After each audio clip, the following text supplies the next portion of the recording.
Dear students, welcome back to Anand Institute Sivganj YouTube channel.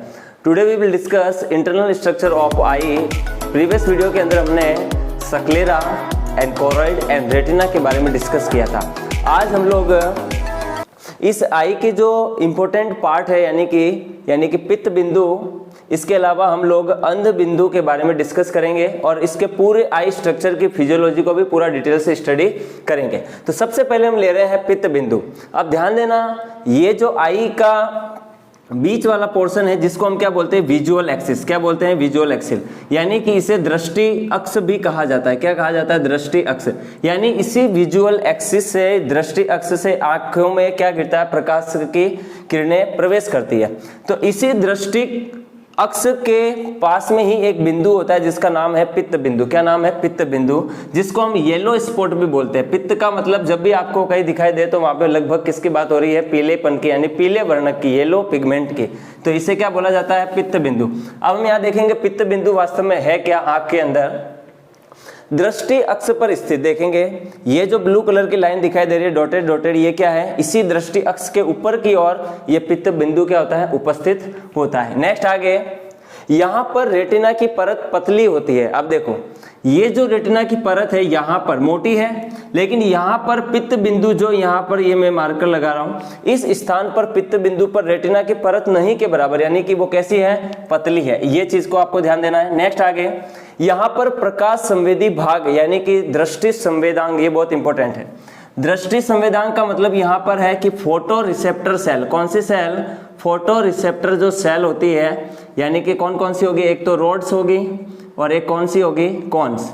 इनके बारे में हमने प्रीवियस वीडियो के अंदर क्या किया था, डिस्कस किया था। और हमने बात की थी कि हमारी आंखों के अंदर शलाकाओं की संख्या, रोड्स की संख्या कितनी होती है, 115 मिलियन, और जो हमारे कॉन्स होते हैं उनकी संख्या क्या होती है, इनसे बहुत कम होती है। नेक्स्ट आगे, इस दृष्टि अक्ष पर जो पित्त बिंदु है, यहाँ पर रेटिना की परत क्या होगी, पतली होगी। दूसरी बात, यहाँ पर जब रेटिना की परत पतली होगी तो यहाँ पर सबसे ज्यादा फोटो रिसेप्टर सेल प्रेजेंट होती है जिसका नाम क्या है, रोड्स एंड कॉन्स। तो ये बोल दिया कि प्रकाश संवेदी भाग है, क्योंकि यहाँ पे प्रकाश की किरणें क्या गिरती है, डायरेक्ट गिरती है। तो बोल दिया कि यह आंखों का सबसे संवेदी भाग है। संवेदी भाग क्यों है, क्योंकि यहाँ पर प्रकाश संवेदी कोशिकाएं, शलाका और शंकु क्या होती है, अधिक मात्रा में उपस्थित होती है। ये आपको सबसे ध्यान देना है। यहाँ पर प्रकाश संवेदी कोशिकाएं, और प्रकाश संवेदी जो कोशिकाएं आपकी होती हैं, कौन कौन सी होती हैं, एक तो हमने देखी थी शलाका जिसको हम क्या बोलते हैं, रोड्स, और एक होती है आपकी शंकु। ये दोनों प्रकाश संवेदी कोशिकाएं सबसे अधिक मात्रा में कहाँ पाई जाती है, पित्त बिंदु पर। और इसीलिए ये कैसा है, संवेदांग यानी कि दृष्टि संवेदांग, यानी कि सबसे ज्यादा विजुअल रीजन जो आपका बोला जाएगा वो कौन सा होगा, पित्त बिंदु, येलो स्पॉट होगा। नेक्स्ट आगे, यहाँ पर स्पष्ट प्रतिबिंब का निर्माण होता है। ये इसकी सबसे बेस्ट क्वालिटी है, यानी कि पित्त बिंदु पर सबसे अधिक स्पष्ट प्रतिबिंब का निर्माण होगा। और आपको इस सवाल कई बार पूछा जाता है कि रेटिना में वो कौन सा स्थान है जहां पर सबसे स्पष्ट प्रतिबिंब का निर्माण होता है, तो हमारा आंसर क्या जाएगा, पित्त बिंदु, येलो स्पॉट। नेक्स्ट आगे हम बात करेंगे, यहां पर शंकु कोशिकाएं सर्वाधिक होती है। कहां पर, पित्त बिंदु पर शंकु कोशिकाएं सर्वाधिक होती है। और हमने बात की थी कि शलाका कोशिकाएं जो होती है, यानी रोड सेल जो होती है, वो मंद प्रकाश के लिए, जब हम रात्रि में देखते हैं तो उस समय लाइट क्या होती है, डिम, और डिम लाइट के अंदर देखने के लिए हमारे शरीर में कौन सी कोशिकाएं हैं, प्रकाश संवेदी रेटिना के अंदर अपनी शलाका कोशिकाएं। लेकिन यहाँ पर बोला है कि सर्वाधिक संख्या किसकी है, शंकु कोशिकाएं। और शंकु कोशिकाएं जो है वो क्या है, रंग विभेदन में सहायक होती है। किसमें सहायक होती है, रंग विभेदन। और दूसरी बात हमने बोला था कि अलग अलग रंगों को पहचानने में भी ये क्या करती है, सहायता करती है। कौन सी कोशिकाएं, शंकु कोशिकाएं। तो सीधी सी बात है कि जब इस स्थान पर, पित्त बिंदु वाले स्थान पर शंकु कोशिकाओं की संख्या अधिक होगी तो हम विभिन्न रंगों को पहचानने में क्या होंगे, समर्थ होंगे। और इसके अलावा ये तेज प्रकाश में देखने के लिए काम आती है शंकु, और जिसके अंदर शंकु यानी पित्त बिंदु अधिक विकसित होगा वो दिन के प्रकाश में अधिक स्पष्ट क्या है, देख पाते हैं। नेक्स्ट आगे, जैसे आपने देखा होगा कि जिसको चश्मे आ जाते हैं, यानी कि उनके जो प्रतिबिंब का निर्माण यहाँ पर होना चाहिए था पित्त बिंदु पर, वो यहाँ पर न होकर के मान लो कि यहाँ पर हो रहा है, तो हम लेंस की जो कॉर्निया के हम जो चश्मा पहनते हैं वो चश्मा लेंस इस तरीके से फोकस करता है कि अब जो हमारा फोकस है वो कहाँ पे पड़े, पित्त बिंदु यानी रेटिना के ऊपर उसकी इमेज बने। नेक्स्ट जो हमारा है, यहाँ पर पीले पिगमेंट यानी कि इसका नाम ही क्या रखा गया, पित्त बिंदु। पित्त का मतलब येलो, यहाँ पर येलो पिगमेंट प्रेजेंट होते हैं, इसलिए इसका नाम क्या रख दिया गया, इसे पित्त बिंदु भी कहा जाता है। और इसका जो दूसरा सबसे नाम फेमस है वो क्या नाम है, मैकुला लुटिया। क्या नाम है, मैकुला लुटिया। तो इस येलो स्पॉट को क्या नाम से जाना जाता है, मैकुला लुटिया भी कहा जाता है। लास्ट पॉइंट जो है वो क्या है, फोविया सेंट्रलिस। अब ध्यान देना, रेटिना की वो पतली परत जहां पर शंकु कोशिकाएं सर्वाधिक मात्रा में होती है उसे क्या बोलते हैं, पित्त बिंदु। यानी कि ये वाला जो एरिया आपका है ये क्या है, पित्त बिंदु है। लेकिन यहाँ पर एक देखिए रेटिना के अंदर गर्त है, यानी कि रेटिना के अंदर इस प्रकार का आपको गर्त दिखाई दे रहा है। इस गर्त को हम क्या बोलते हैं, फोविया सेंट्रलिस। क्या नाम दिया गया है, फोविया सेंट्रलिस। तो यहाँ पर अब आपको ये भी पूछेंगे कि पित्त बिंदु में शंकु कोशिकाएं सर्वाधिक मात्रा में होती है, लेकिन पित्त बिंदु में भी कौन सा स्थान है जहां पर सर्वाधिक मात्रा में, तो ये जो आपको गर्त दिखाई दे रहा है इसी को हम क्या नाम दे देते हैं, फोविया सेंट्रलिस। तो मैं यहां लिख देता हूं कि इसका नाम क्या होगा, फोविया सेंट्रलिस। Fovea centralis. तो आपको इसका समरी पता चल गया। पित्त बिंदु वो स्थान है जहां पर रेटिना की परत पतली होती है, यहाँ पर शंकु कोशिकाएं सर्वाधिक मात्रा में पाई जाती हैं और ये प्रकाश संवेदी भाग है, यानी कि यहाँ पर फोटो रिसेप्टर सेल अधिक मात्रा में पाई जाती है और यहाँ पर स्पष्ट प्रतिबिंब का निर्माण होता है। और इसी रेटिना के अंदर जो गर्त दिखाई दे रहा है, इसी गर्त को हम क्या बोलते हैं, फोविया सेंट्रलिस। क्या बोलते हैं, फोविया सेंट्रलिस।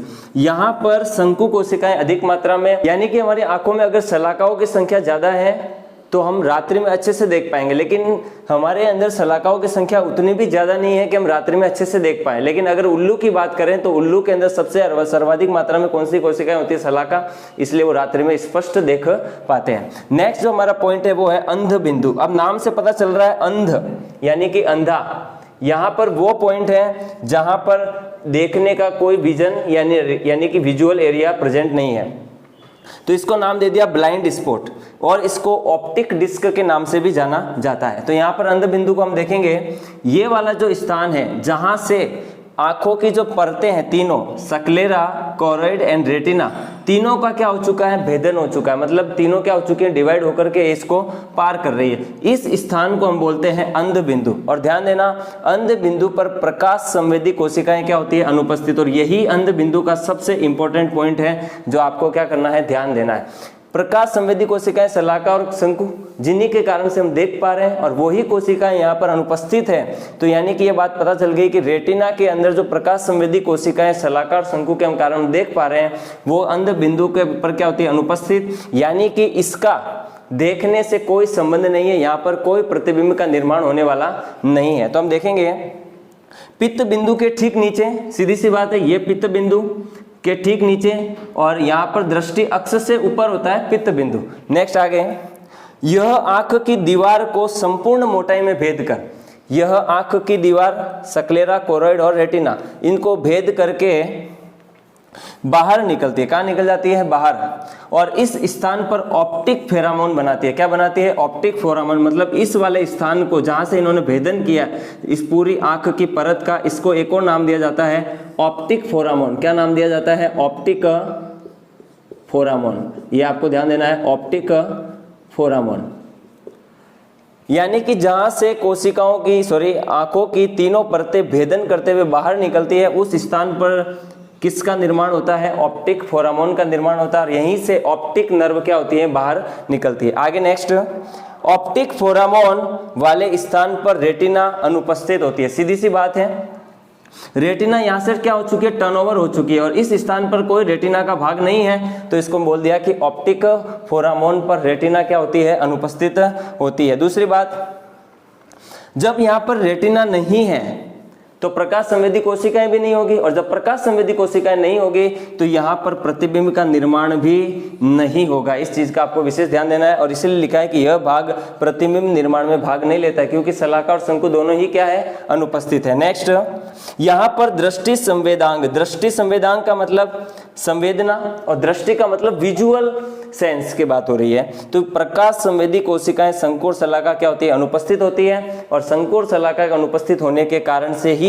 यहाँ पर प्रतिबिंब निर्माण नहीं होता है। आगे, रेटिना की समस्त संवेदी कोशिकाओं से, अब ध्यान देना, ये रेटिना की परत है जो रेड कलर के मार्कर से मैं बना रहा हूं, ये देखिए, ये जो रेटिना की परत में शलाका और शंकु कोशिकाएं हैं। तो हमने बात की थी प्रीवियस वीडियो के अंदर, हमने रेटिना क्या हिस्टोलॉजी देखी थी हमने, वहाँ पे बात की थी पिगमेंटेड लेयर, और उसके बाद में हमने देखी थी रॉड सेल और कॉन सेल, और इन्हीं कॉन सेल से बाद में कौन सी सेल निकल रही थी, बाइपोलर सेल, द्विध्रुवीय कोशिकाएं, और जो सबसे लास्ट में थी वो आपकी कौन सी थी, गैंग्लियोनिक सेल। कौन सी सेल थी, गैंग्लियोनिक। और इन्हीं गैंग्लियोनिक सेल से आपकी कौन सी नर्व निकल रही थी, ऑप्टिक नर्व।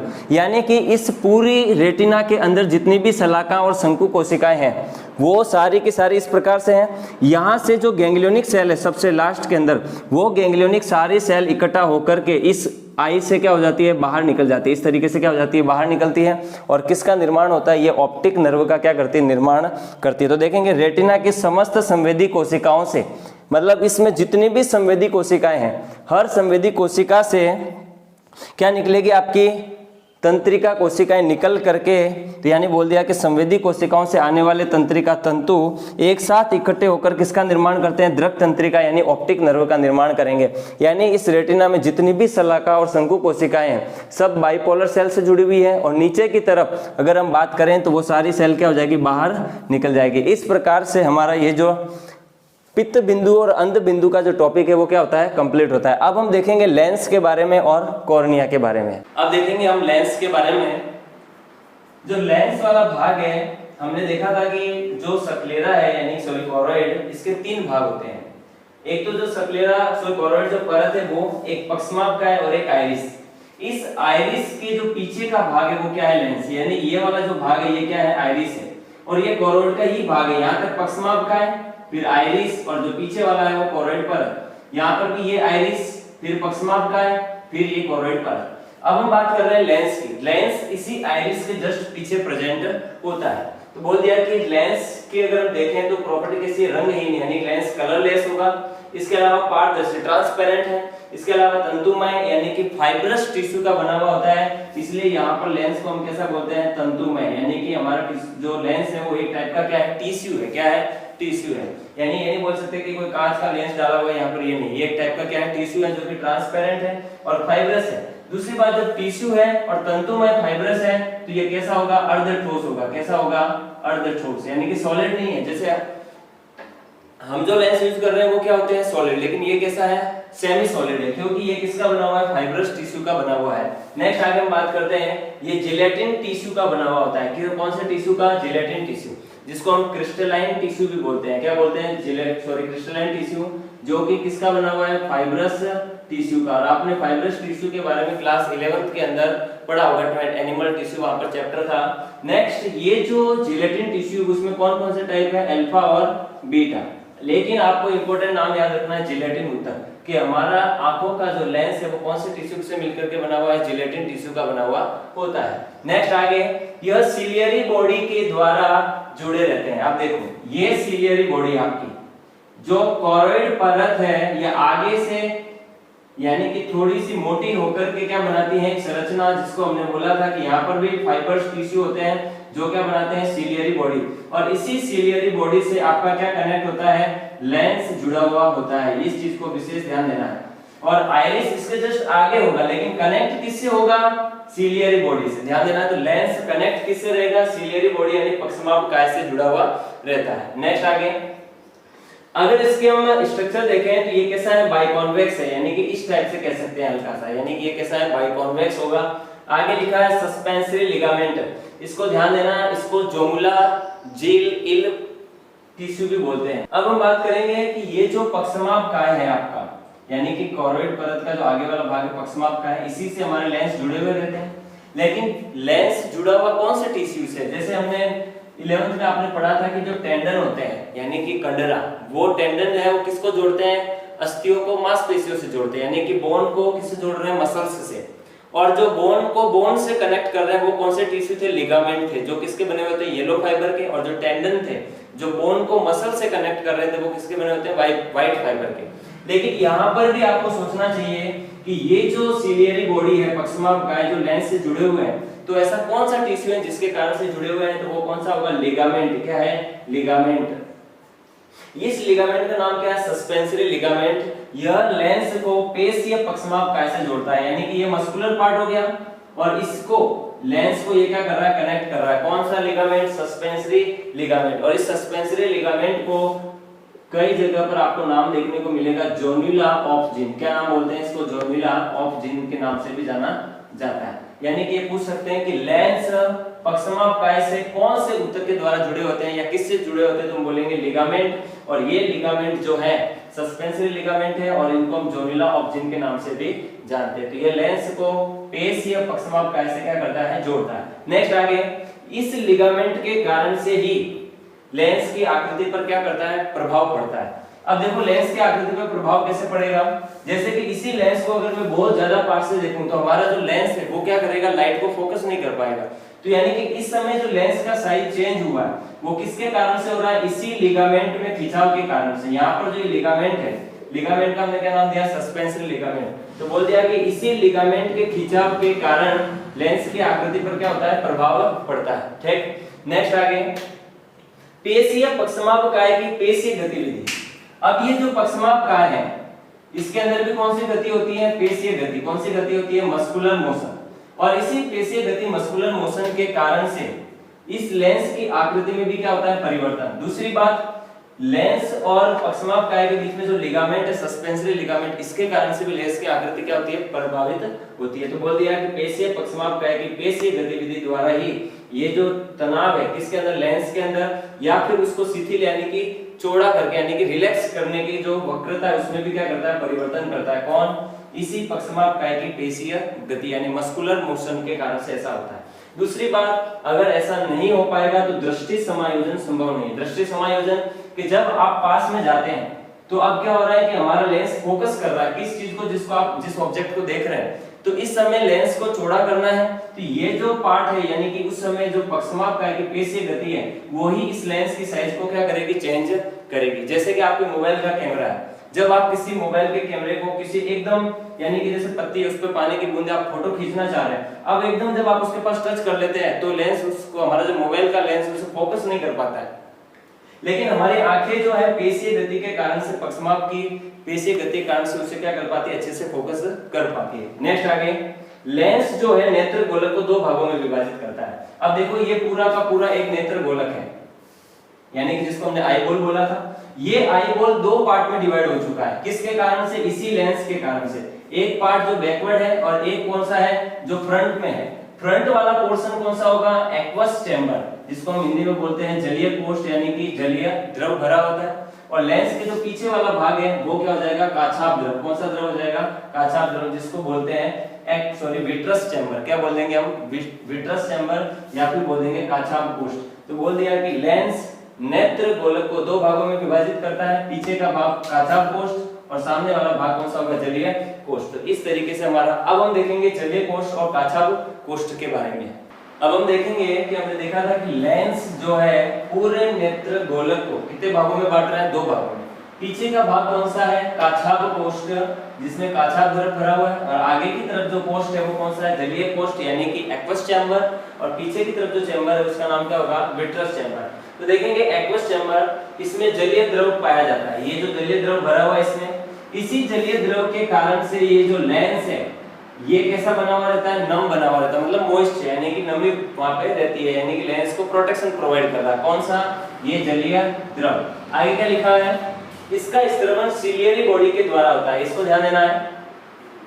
यानी कि हम सोच रहे हैं कि यहाँ पर ये जो जल आ रहा है वो वास्तव में कहां से आ रहा है? इसी पक्षमापकाय से। ये जो सिलियरी बॉडी है हमारी कॉर्ड की जो आगे वाली परत का भाग है सिलियरी बॉडी, इसी सिलियरी बॉडी से यहाँ पर किसका स्त्रावन हो रहा है? जल का स्त्रावन हो रहा है। यहाँ सिलियरी बॉडी से किसका स्त्रावन हो रहा है? जल का स्त्रावन होता है। तो ये ध्यान रखना है आपको, यानी सिक्रेशन हो रहा है। नेक्स्ट आगे, यह लगातार रक्त द्वारा अवशोषित होकर पुनः प्रतिस्थापित होता है। अभी देखो हमने बोला था कि कॉर्ड जो है वो कैसी है? संवहनी परत होती है। कैसे परत होती है? संवहनी। क्योंकि इसी कॉर्ड के अंदर रक्त वाहिनिकाएं उपस्थित होती है, यानी ब्लड वेसल्स प्रेजेंट होती है। और यही ब्लड वेसल्स इसके अंदर जो जलीय द्रव है उसको क्या करती है? अवशोषित करती है। और जब वो वापस अवशोषित होगी ब्लड के द्वारा, तब वापस सिलियरी बॉडी क्या करेगी? यहाँ पर जल का स्त्रावन करेगी और ये जलीय द्रव क्या होता है? भरा हुआ रहता है। तो ये बोल दिया कि यह रक्त के द्वारा अवशोषित होती है और पुनः प्रतिस्थापित, यानी कि यहाँ पर वापस सिलियरी बॉडी के द्वारा इसमें किसका भाग आ जाता है? जलीय द्रव इसमें आ जाता है। नेक्स्ट आगे, जलीय द्रव लेंस को क्या बनाए रखता है, नम बनाए रखता है। कैसा बनाए रखेगा, नम। और दूसरी बात, शारीरिक झटकों से। शारीरिक झटके का मतलब जैसे कि ये इस तरीके से अगर कोई इस तरह का झटका लग जाए आंखों को, तो वो लेंस को क्या करेगा, प्रोटेक्शन प्रोवाइड करेगा। क्योंकि यहाँ पर जो जल भरा हुआ जलीय द्रव एक्वस चैम्बर के अंदर, यहाँ पर जो एक्वस यानी कि वाटर भरा हुआ, यही क्या करेगा, उसको नमी प्रदान करेगा। और दूसरी बात, शारीरिक झटकों से क्या करेगा, सुरक्षा प्रदान करेगा। तो ये भी आपके लिए इंपॉर्टेंट पॉइंट है। नेक्स्ट हमारा है काछाभ द्रव, जो लेंस के पीछे की ओर उपस्थित होगा। कहां पर, लेंस के पीछे की ओर, जिसको हम बोल सकते हैं काछाभ कोष्ठ। और इसी काछाभ कोष्ठ के अंदर विट्रस लिक्विड होगा और जो विट्रस चैम्बर में प्रेजेंट होगा। ये लेंस के पीछे के भाग की ओर प्रेजेंट होता है। नेक्स्ट आगे, यह नेत्र गोलक की आकृति को बनाए रखता है। अब जैसे कि मान लो आपके पास में कोई गुब्बारा है, इस गुब्बारे में पानी भरा हुआ है। जब तक इस गुब्बारे में पानी भरा हुआ है तब तक इसका शेप जो है वो क्या रहेगा, मेंटेन रहेगा। यानी कि इसका शेप क्या रहेगा, मेंटेन रहेगा, आकृति। लेकिन अगर मान लो इसको आप यहाँ से कट कर देते हैं तो ये सारा का सारा जो लिक्विड है वो क्या हो जाएगा, बाहर। और ये जो अब जो आपका ये जो गुब्बारा था वो क्या हो जाएगा, इस तरीके से हो जाएगा। तो यहाँ पर भी यही है, जो इसके अंदर लिक्विड भरा हुआ है उस लिक्विड की जैसे ही बाहर आएगा तो ये जो आई बॉल है वो क्या हो जाएगा, पिचक जाएगा। तो ये जो काछाभ द्रव है इस आई बॉल के शेप को क्या कर रहा है, मेंटेन कर रहा है। क्या कर रहा है, मेंटेन। तो लिख दिया कि यह नेत्र गोलक की आकृति को क्या करता है, बनाए हुए रखता है। आगे, रेटिना की भी सुरक्षा करता है। अब जो ये रेड कलर में हमने बनाई है रेटिना, तो ये जो रेटिना है इसी लिक्विड के कारण से क्या है, प्रोटेक्टेड, यानी कि उसको भी क्या कर रहा है, प्रोटेक्शन प्रोवाइड कर रहा है। तो ये भी आपको ध्यान देना है इसके अंदर।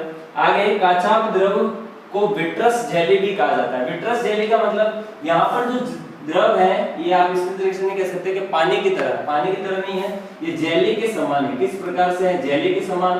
तो इसको विट्रस जेली या वाटसन्स जेली के नाम से भी जाना जाता है। तो आप काछाभ द्रव को विट्रस जेली या वाटसन्स जेली भी बोल सकते हैं। आगे नेक्स्ट, ये जो विट्रस जेली है यानी कि इस जेली में कौन सा सब्सटेंस है, तो जेली के अंदर 99% तो क्या होता है, वाटर, बाकी का क्या होगा, सॉल्ट, और बाकी का म्यूकोपॉलीसैकेराइड। म्यूकोपॉलीसैकेराइड का मतलब कार्बोहाइड्रेट है यहाँ पर। और हाइल्यूरोनिक एम्ल भी क्या होता है यहाँ पर प्रेजेंट होता है। तो ये आपको ध्यान देना है कि विट्रस जेली के अंदर 99% वाटर, इसके अलावा हाइल्यूरोनिक एसिड, म्यूकोपॉलीसैकेराइड और यहाँ पर सॉल्ट भी क्या होता है, प्रेजेंट होता है। तो ये आपका काछाभ द्रव इस तरीके से होता है कंप्लीट। जब हमने कोरोइड की लेयर पढ़ी थी तब मैंने आपको बताया था कि कोरोइड की परत 3 भागों से मिलकर बनी हुई है, कोरोइड, पक्षमापकाय और आइरिस।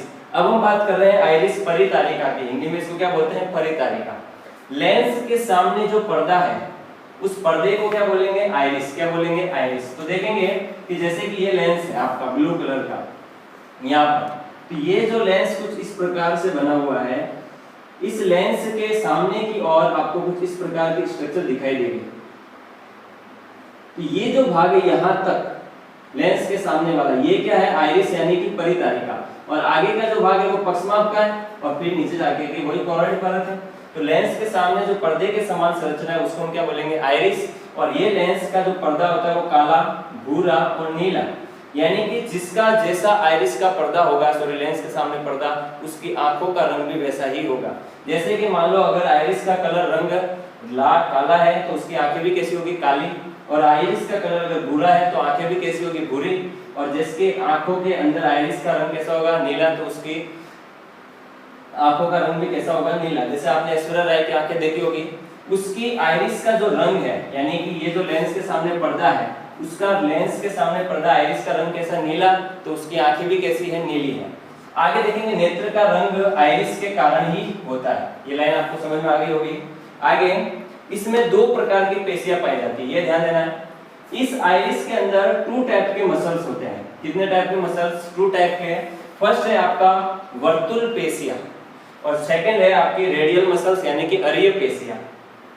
वर्तुल पेशिया जो है पुतली को संकरा बनाती है। संकरा का मतलब यानी कि इसको पास में ला रही है। अब देखो लेंस के सामने जो पर्दा है उसका नाम हो गया आइरिस, और इन आइरिस के बीच में भी एक झिल्ली होती है जिसको हम नाम देते हैं प्यूपिल। क्या देते हैं, प्यूपिल। जब प्रीवियस वीडियोस के अंदर मैंने आपको बताया था कि लेंस के सामने, आइरिस के सामने की तरफ एक पतली सी मेम्ब्रेन होती है जिसे वॉल होता है, उसे हम क्या बोलते हैं, प्यूपिल। और यही प्यूपिल जो है क्या करेगा, कभी संकरा होगा और कभी क्या होगा, चौड़ा होगा। जैसे ही चौड़ा होगा तो आइरिस क्या होगा, पीछे चला जाएगा, और जब पीछे जाएगा तो लेंस पे लाइट गिरेगी और आपको दिखाई देगा। लेकिन जब ये आइरिस सामने आ जाएगा इसके, तो सीधी सी बात है, लेंस को ढक दिया है आइरिस ने, तो जब आइरिस ढक जाएगा इस तरीके से, यानी कि जब ये संकरे होंगे मतलब पास पास में आएंगे, तो लेंस से आपको दिखाई नहीं देगा। ये कब होता है, जब आप घर के अंदर पढ़ रहे हैं, अचानक से धूप में जा रहे हैं, तो अचानक से धूप में जाने पर आपकी आंखों पर क्या होगा, लाइट तेजी से गिरेगी। उस समय तेजी से गिरने पर ये जो लेंस है इसको क्या प्रोटेक्शन प्रोवाइड करना है, तो आइरिस का क्या होगा, फैलाव होगा, और आइरिस का जब फैलाव होगा इसके सामने, तो ये लेंस को पूरी तरीके से क्या कर देगी, ढक देगी, और आपको अचानक से कुछ उस समय दिखाई नहीं देगा। लेकिन बाद में जो ये मसल्स हैं, अरिय पेशियां और वर्तुल पेशियां, तो वर्तुल पेशियां क्या कर रही है, पुतली को संकरा बना रही है। किस लिए, जब आप एकदम तेज लाइट में जाते हैं। नेक्स्ट है अरिय पेशियां, जब आप वापस डिम लाइट में आ गए तो आपकी यही आइरिस क्या हो जाती है, फैल जाती है, और इस तरीके से ये जो सामने वाला भाग ओपन होता है, जहाँ पे इस तरीके से ओपन है, और लेंस पे लाइट गिरेगी और हम क्या है, देख पाएंगे। वर्तुल पेशियां पुतली को क्या कर रही है, संकरा बना रही है। कब, जब आप तेज लाइट में जाएंगे। और जब अरिय पेशियां वो पुतली को क्या कर रही है, फैला रही है, जब आप कहाँ जाएंगे, डिम लाइट में। यानी कि कुल मिला के कि यही प्यूपिल, यानी कि जो आइरिस के सामने जो प्यूपिल है, ये क्या कर रहा है, आइरिस जब सामने आएगी तो आपके आई को क्या कर रही है, प्रोटेक्ट कर रही है, जब आप एकदम तेज लाइट में जाएंगे। नेक्स्ट आगे है पुतली का आकार अनैच्छिक रूप से। अब जैसे आप डिम लाइट से एकदम तेज लाइट में गए, तो आप नहीं चाहते कि मेरी आंखें कोई पुतली सिकुड़े, यानी कि उस समय पास में आ जाए, लेकिन फिर भी अनैच्छिक रूप से वो फिर भी हो रही है, आप नहीं चाह रहे, लेकिन फिर भी आपको उस समय अचानक से दिखाई नहीं देगा, क्योंकि ये क्रिया कैसी है, अनैच्छिक, यानी इनवॉलंटरी फंक्शन है। तो बोल दिया पुतली का आकार अनैच्छिक रूप से कम ज्यादा करने के लिए नेत्र में प्रवेश करने वाले प्रकाश की मात्रा को कौन नियंत्रित करता है, यही आइरिस नियंत्रित करता है। जब तेज लाइट आएगी तो आइरिस क्या होगा, संकरा, और इस तरीके से पास में आ जाएगा, और लेंस के अंदर लाइट नहीं जाएगी। जब लाइट डिम होगी तो ये क्या हो जाएगा, आइरिस पीछे की ओर खिसक जाएंगे, और ये कार्य किसका है, अरिय पेशियों को, जो पुतली को क्या करते हैं, फैलाने के काम में आते हैं, और इस तरीके से आई क्या लाइट क्या होती है, अंदर एंटर होती है। नेक्स्ट है हमारा, इस आइरिस के मध्य जो झिल्ली होती है उसका नाम क्या होता है, प्यूपिल होता है। अब हम देखेंगे कि नेत्र गोलक को, जब हम, जैसे मैं आपको देख रहा हूं, अब मान लो मुझे इस तरफ का देखना है, तो मैं इधर से क्या कर रहा हूं, अपनी आईबॉल का जो डायरेक्शन है वो मैंने चेंज कर लिया। अब मैं इधर देखना चाह रहा हूं, तो मेरे आईबॉल का डायरेक्शन इधर हुआ। तो ये जो आईबॉल का डायरेक्शन हो रहा है, यानी कि मूवमेंट कर रही है, ये कौन सी 6 मसल्स के कारण से हो रही है। अब हम 6 मसल्स को क्या करेंगे, डिटेल से स्टडी करेंगे। अब हम बात करेंगे नेत्र पेशियों के बारे में, जो नेत्र की गतिविधियां होती है, यानी कि आई मूवमेंट कैसे होता है। तो मैंने बोला था आपको पहले दिन कि नेत्र जो है हमारा एक अस्थिर कोटर, यानी कि स्कल जो है हमारी खोपड़ी, उसके अंदर, जैसे आप यहाँ देखेंगे अगर टच करके, तो आपको क्या लिखा है, देखिए बोन। इन्हीं बोन की एक कैविटी के अंदर हमारी आई क्या होती है, प्रेजेंट होती है। अब इस आई प्रेजेंट जिसमें होती है उसको तो हम क्या बोलते हैं, आई बॉल, जो हमारी ये है आई, इसको पूरे को क्या बोल दिया, आई बॉल। लेकिन जिस कैविटी के अंदर प्रेजेंट है उसको क्या बोलेंगे, आई ऑर्बिट। क्या बोल देंगे, आई ऑर्बिट।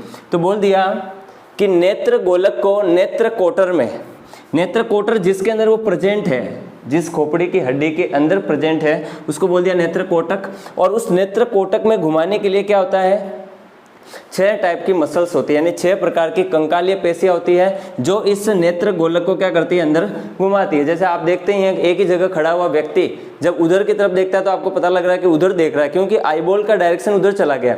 लेकिन ये आईबॉल का मूवमेंट हो कैसे रहा है, तो बोलेंगे कि आईबॉल के मूवमेंट के लिए यहाँ पे 6 टाइप के क्या होते हैं, मसल्स प्रेजेंट होते हैं। और उस समय बताया था कि सक्लेरा का जो कनेक्ट है वो भी किनसे होता है, इन्हीं 6 टाइप के मसल से होता है। अब देखेंगे कि इनमें से आपको नाम रखने हैं, इनके याद। एग्जाम में कई बार पूछते हैं कि आंखों के अंदर कौन सी 6 प्रकार की कंकालीय पेशियां पाई जाती है, जिनके कारण से हमारा आईबॉल जो नेत्र गोलक है वो क्या करता है, घूमता है।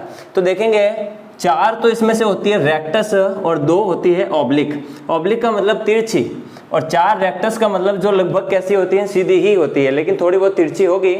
ऑब्लिक का मीनिंग एकदम ऐसे ऑब्लिक होती है, ठीक है। नेक्स्ट आगे देखेंगे, इनको नाम याद कैसे रखना है, सिंपल है नाम याद रखना। जो ऊपर है वो क्या है, सुपीरियर है, और जो नीचे है वो क्या है, इन्फीरियर है।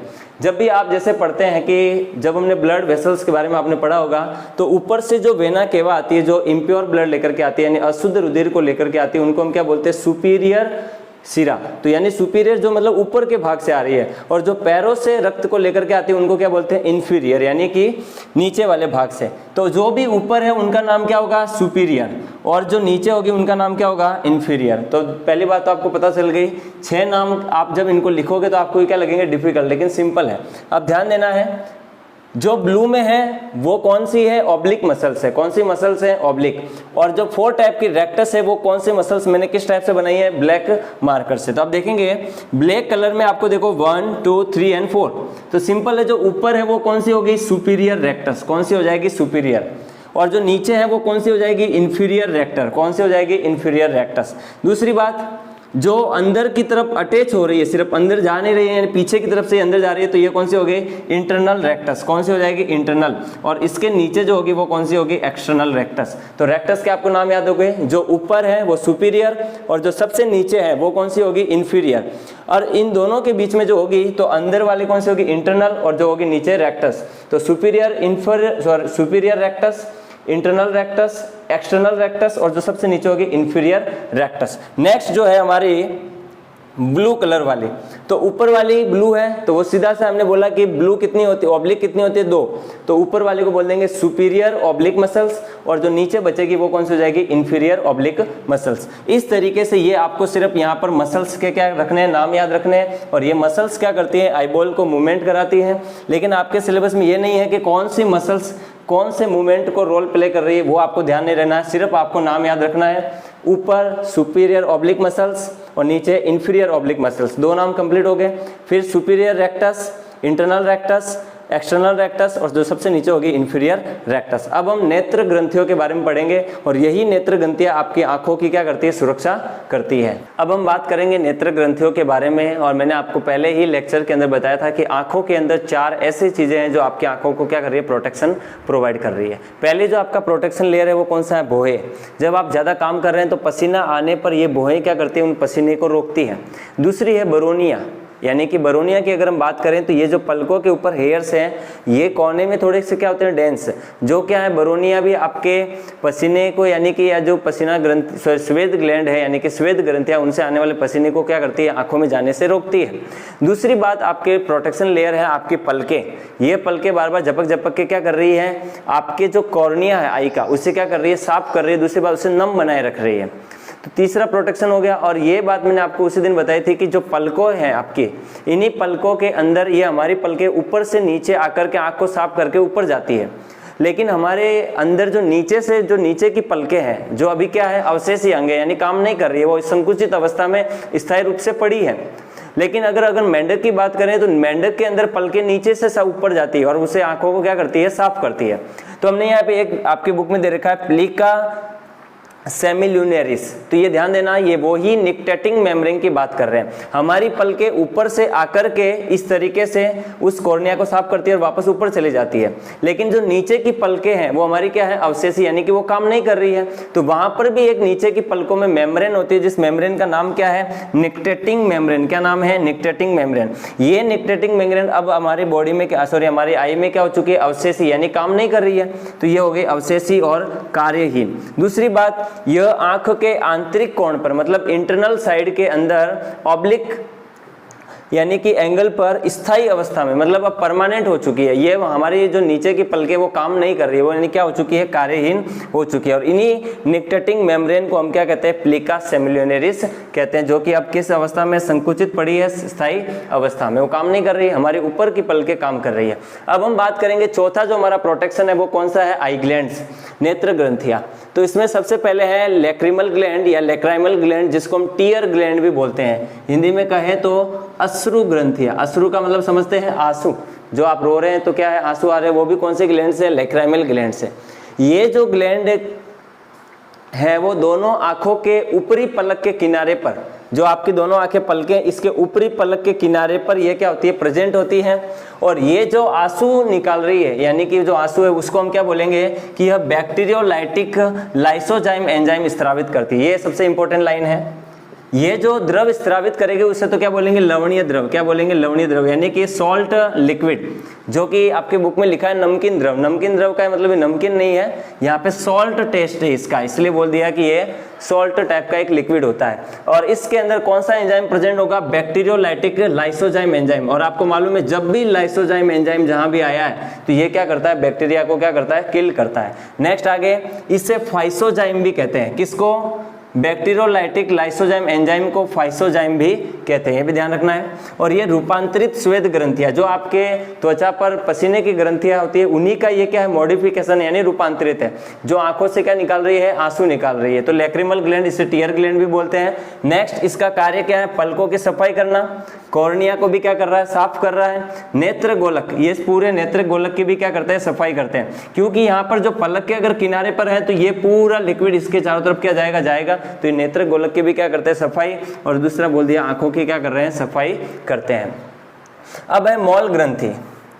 मोल ग्रंथि को सिलियरी ग्रंथि बोलते हैं, या रूपांतरित श्वेत ग्रंथि। यह भी पसीने की ग्रंथि का क्या है, रूपांतरण रूप ही होता है। यह पलकों के किनारों पर बरोनियों के पास होती है। अब देखो, जो ऊपर की पलकें हैं और बरोनिया यानी कि जो ये आपके हेयर्स दिखाई दे रहे हैं, इनके फॉलिकल में खुलती है। फॉलिकल का मतलब जैसे कि आपके जो हेयर्स होंगे पलक के अंदर, तो ये हेयर्स भी जो है नीचे इस तरीके से सेल्स से डेवलप हो रहे होंगे, यानी कि जो पलक के अंदर हेयर्स है वो जहाँ से डेवलप हो रहे हैं उस जगह का नाम क्या है, फॉलिकल।